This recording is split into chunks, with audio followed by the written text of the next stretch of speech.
Right, so I'd like to try and get this whole rear subframe assembly off so I can have it all cleaned up, powder coated, new bushes, etc. to go on the white one. So, looking at how it all comes undone, I think first things first is to get the heat shields off out the way. And then we've got bolts up there for the rear arm carrier, 2 there, and I think there's one up under there, yeah. We've got them bolts there. Obviously we've got brake lines and stuff that can all be cut because that'll all be replaced. The main live wire I want to have out because that's a handy thing to have. The tank's bolted to it, so I need to undo the tank strap and hopefully not lose the tank as it comes out. And obviously I think the strut tops, and that'll be about it. We've got anti-roll bar there.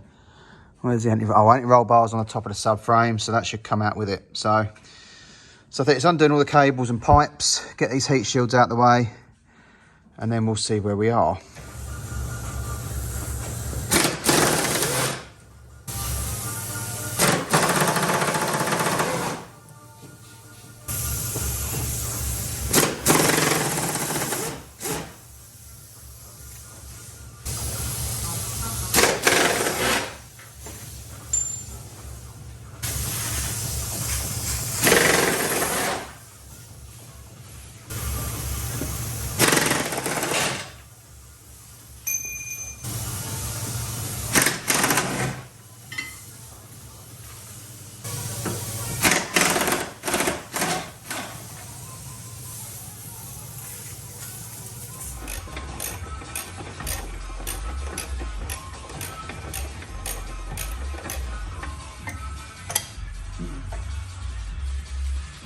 Now it's only hanging by the struts at the minute, but I'm undoing the bolts and then putting them back in a couple of threads. So then when it's on the floor, all I've got to do is just undo them very slightly.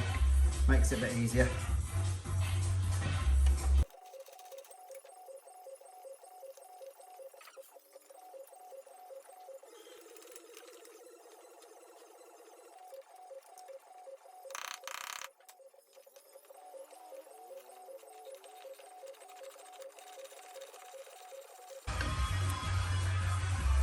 Right, now do the other side.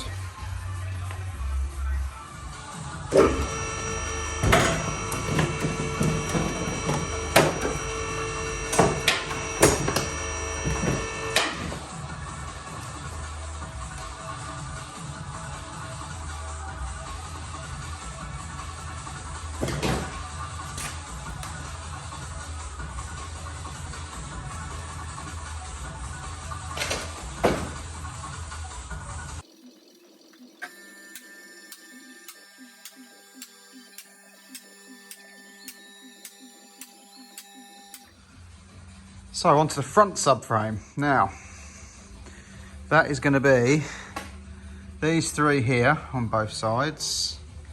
That one there on both sides. The roll bar looks like it's on the subframe, which it is. Yes, you can see there. I've undone the bolt out of the steering column there, as you can probably just about see. I've done that earlier because I thought I might have been taking the subframe out with the engine, but alas I didn't. Then we've got them ones there on both sides. And then whatever paraphernalia goes with the steering. And obviously then it will just be the top bolts on the shock on the inner wing. So I'll probably do the same with this one. Undo everything down here first, leave it hanging by the struts, he says, thinking about it.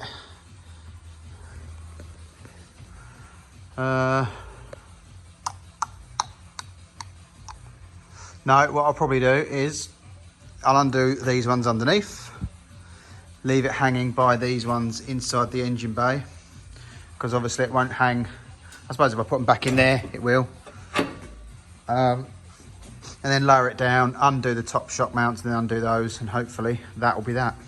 So I will make a start.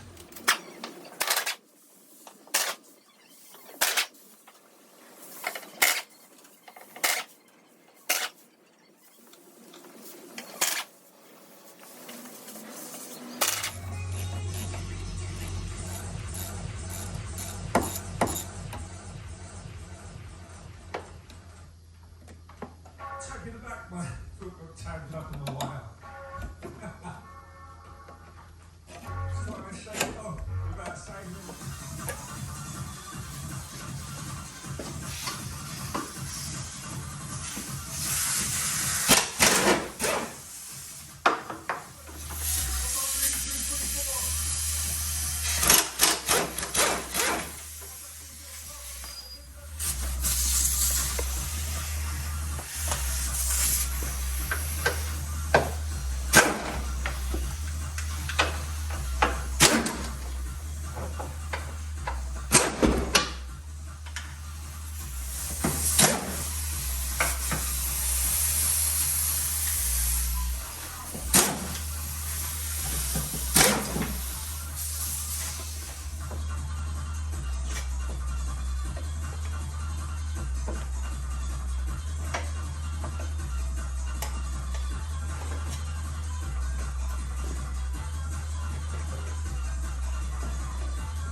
Right, well, I've got the bumper, rear bumper off camera.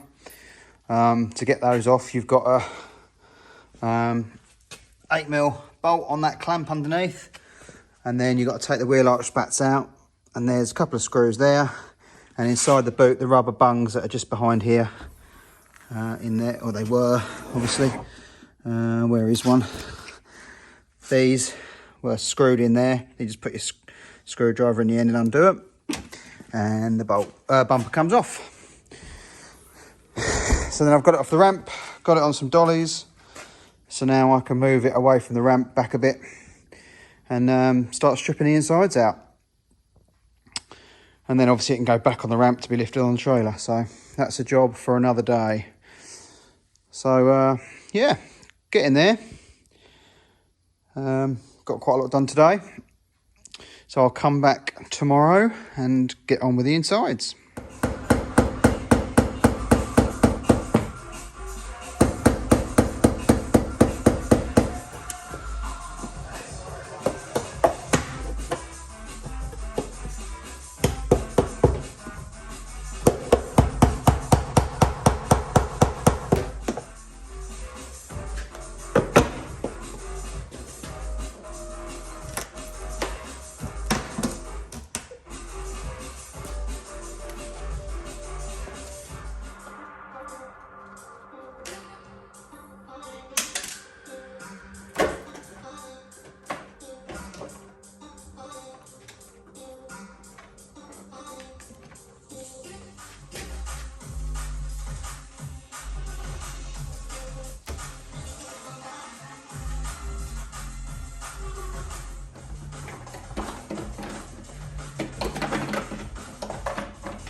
Now this is my first time removing a 3-spoke steering wheel. The 2 spokes are just held, the airbags are held on with 2 torque screws. With these, they're push clips, but you've actually got to pierce the leather on this bit here.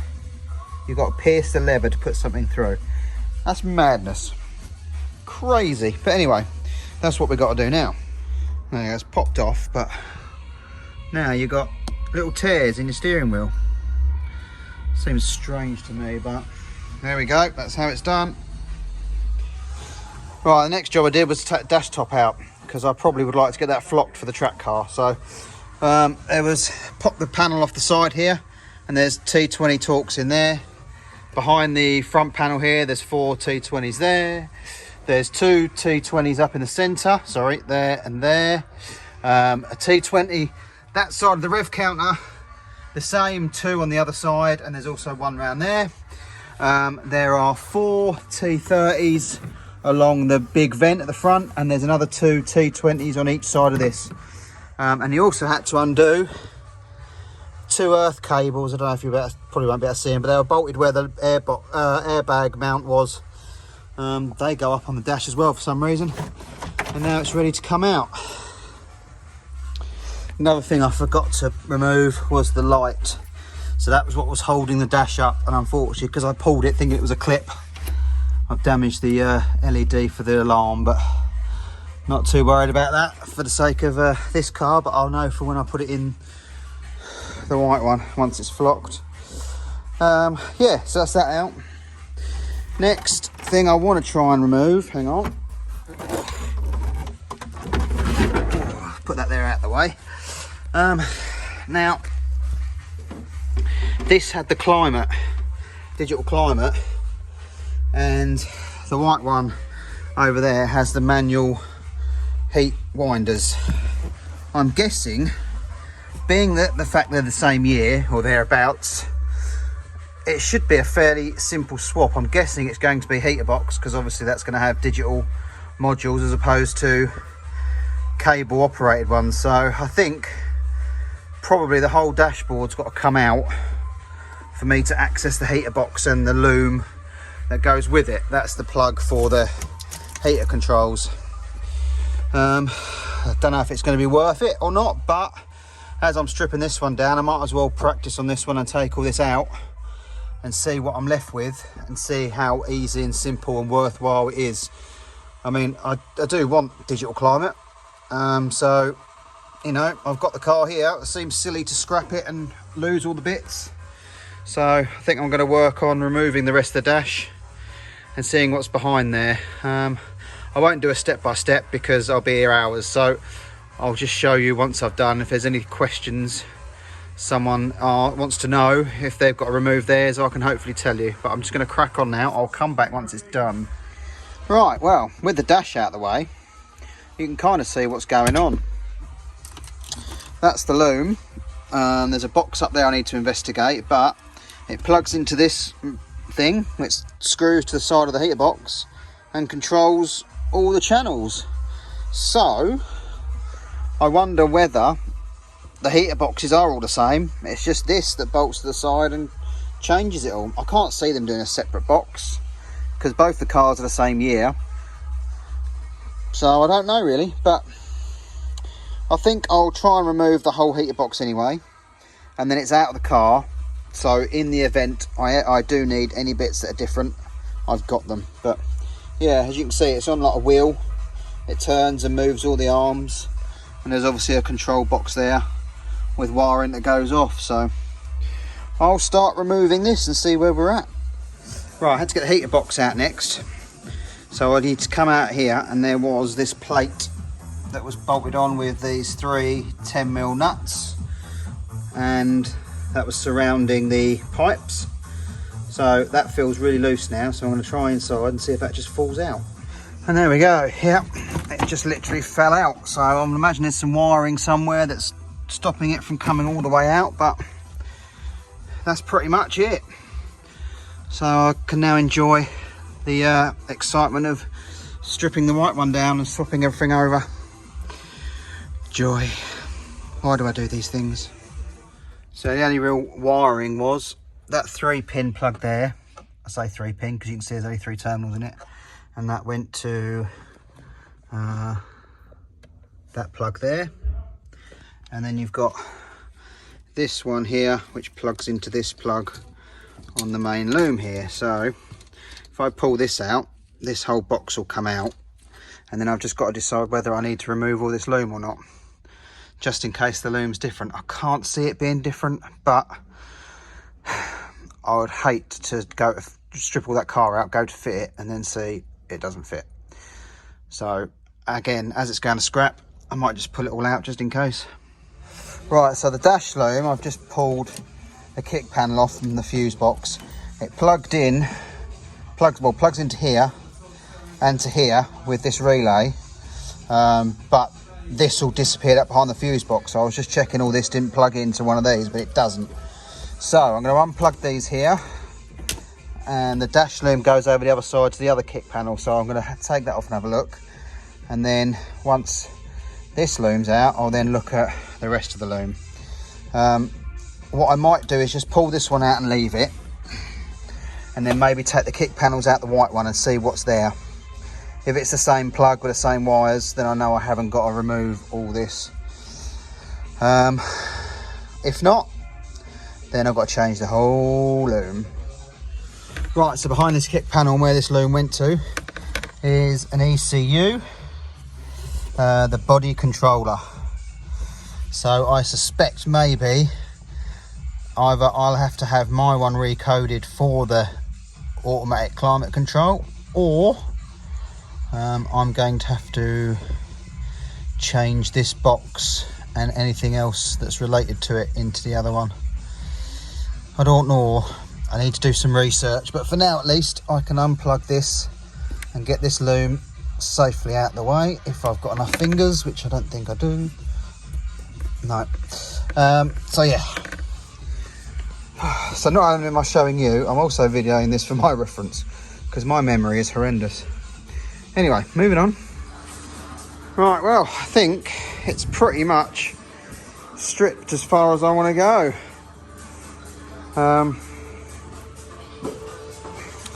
We've got most things off, most things out. So there you go.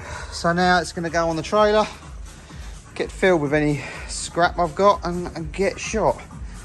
I know the doors are probably worth some money to someone, but being the fact they're all scratched up, I've got doors stacked up in the workshop, in the storage barn, so there's not much point keeping those just for the colour because they're all scratched anyway. So I know obviously the insides will still be red and someone can have the outside done, but can't be bothered to store them.